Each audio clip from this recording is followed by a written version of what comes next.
Have you ever wondered what truly lies beneath the surface of the human experience? Welcome back. Please subscribe and like this video to help us explore these cinematic shadows together. Today, we dissect the architecture of the unconscious mind and the profound, often neglected artistry of sleep. When we view the human life as a grand, unfolding narrative, a sprawling piece of cinema verite, we often make the critical error of assuming that the action only takes place when the camera is rolling, when the eyes are open and the lights are bright. We obsess over the runtime of our waking hours, believing that productivity is the protagonist and rest is merely the empty space between scenes. However, as any student of film or psychology will tell you, the true meaning of a story often reveals itself in the silence, in the negative space, and in the shadow. To prioritize sleep quality over mere quantity is to understand that the brain does not operate on a linear timeline of hours accumulated, but rather in a rhythmic, cyclical composition, much like the acts of a play. Your brain, that complex projector of reality, focuses intently on sleep cycles, which serve as the fundamental chapters of your nightly restoration. These cycles are approximately 90 minutes long, a duration that, perhaps not coincidentally, mirrors the length of a standard feature film. It is within these 90-minute vessels that the drama of biological repair and psychological processing occurs. If we look closely at the structure of these cycles, we find two distinct protagonists, deep sleep and REM. Deep sleep, which typically takes the stage around the 28-minute mark of a cycle, acts as the physical production crew.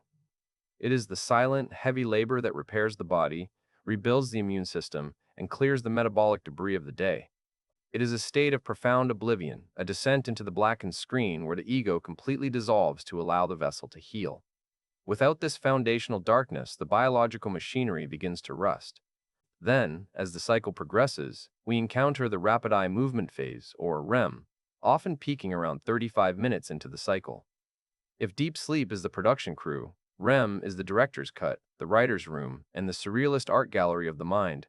This is where emotions are processed, where the trauma and triumphs of the waking world are cataloged, and where creativity is forged in the fires of the illogical. It is the domain of the dream, the projection of the shadow self, where our suppressed desires and fears play out in symbolic pageantry.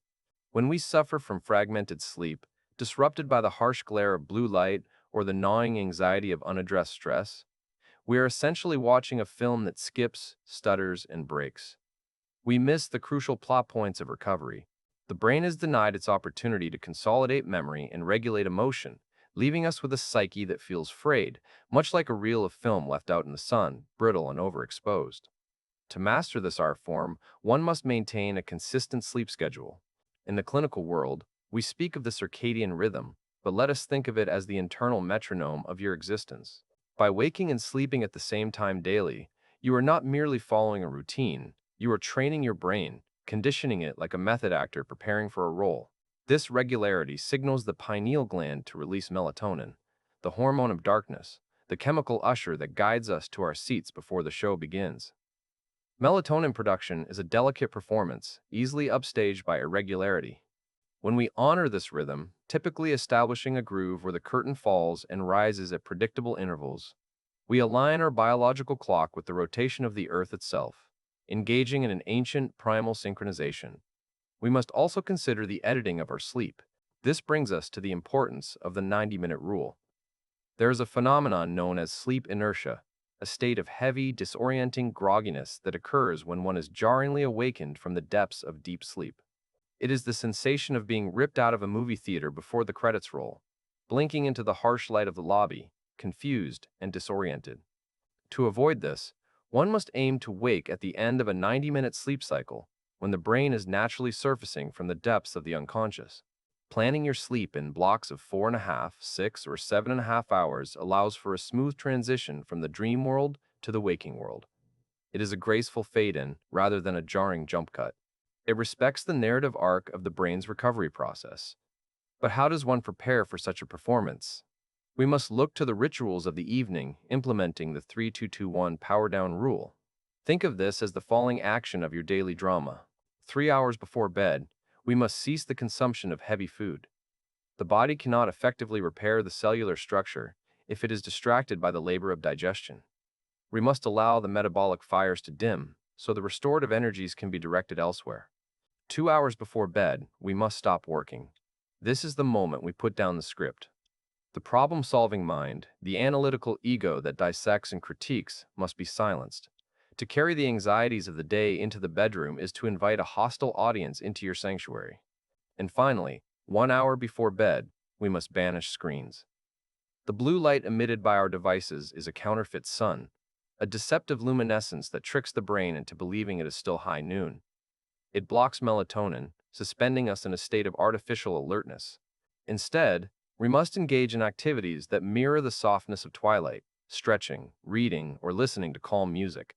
We must curate an atmosphere of descent, preparing the psyche for its journey into the night. Upon waking, the opening scene of your day is just as critical. The utilization of morning sunlight is paramount. Exposure to natural light within 10 minutes of waking acts as the clapperboard, signaling action to your neurochemistry. It strikes the retina and activates serotonin, the neurotransmitter of mood and focus, effectively resetting the circadian rhythm for the next 24 hours.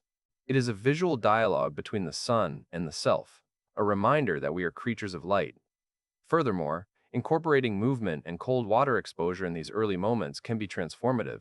The shock of cold water, or quick, intentional movement, activates the sympathetic nervous system, releasing dopamine and norepinephrine.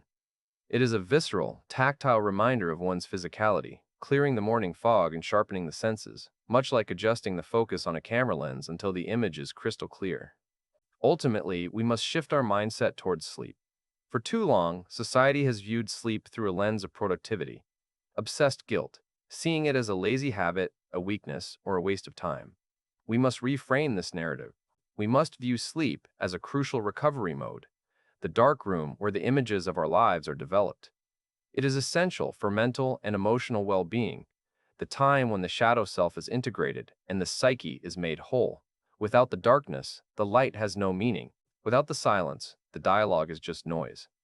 To sleep well is to respect the complexity of your own nature, to acknowledge that you are both the creature of the waking sun and the dreaming moon. In the end, we are all mysteries waiting to be solved.